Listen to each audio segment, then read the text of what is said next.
একে অপরের শার্টের কলার চেপে ধরে জোর করে মাটিতে ফেলে শুরু করে মারধর। ঘটনার এক পর্যায়ে জামা পর্যন্ত ছিঁড়ে যায় তাদের।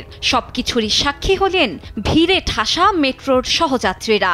সম্প্রতি সামাজিক যোগাযোগ মাধ্যমে ছড়িয়ে পড়া একটি ভিডিওতে ধরা পড়ে এমন অপ্রীতিকর দৃশ্য। বসার সিটকে কেন্দ্র করে দিল্লির মেট্রোতে দুই যুবকের তাণ্ডব। সাধারণ একটি তর্কই এক পর্যায়ে রূপ নেয় ভয়াবহ মারামারিতে। ভাইরাল হওয়া ভিডিও ফুটেজে দেখা যায় মেট্রোর ভেতরেই দুই তরুণ একে অপরের ওপর ঝাঁপিয়ে পড়েন। একজন অপরজনকে জোর করে মেঝেতে ফেলে দেন এবং অবিরাম ঘুষি মারতে থাকেন। তবে মাটিতে শুয়েও পাল্টা লাথি ও ঘুষি দিতে থাকেন অপরজন।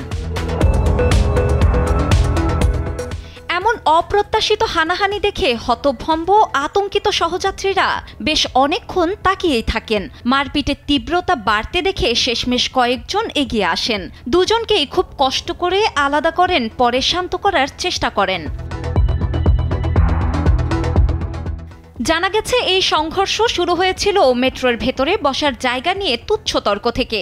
ঘর কা কলেশ নামে একটি এক্স অ্যাকাউন্ট থেকে ভিডিওটি পোস্ট করা হলে মুহূর্তেই তা ভাইরাল হয়ে যায়। ব্যবহারকারীদের মন্তব্যের স্রোতে ভেসে যায় পোস্টটি। কেউ কেউ এই ঘটনাকে হাস্যরসের ছলে উপস্থাপন করলেও অনেকেই দৈনন্দিন জীবনে এই ধরনের সহিংসতা ও অসহিষ্ণুতা দেখে গভীর বিরক্তি ও উদ্বেগ প্রকাশ করেছেন।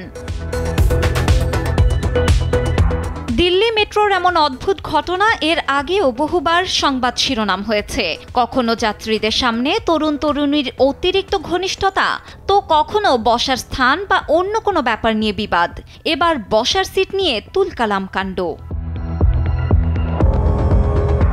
ডেস্ক রিপোর্ট, সময়ের আলো।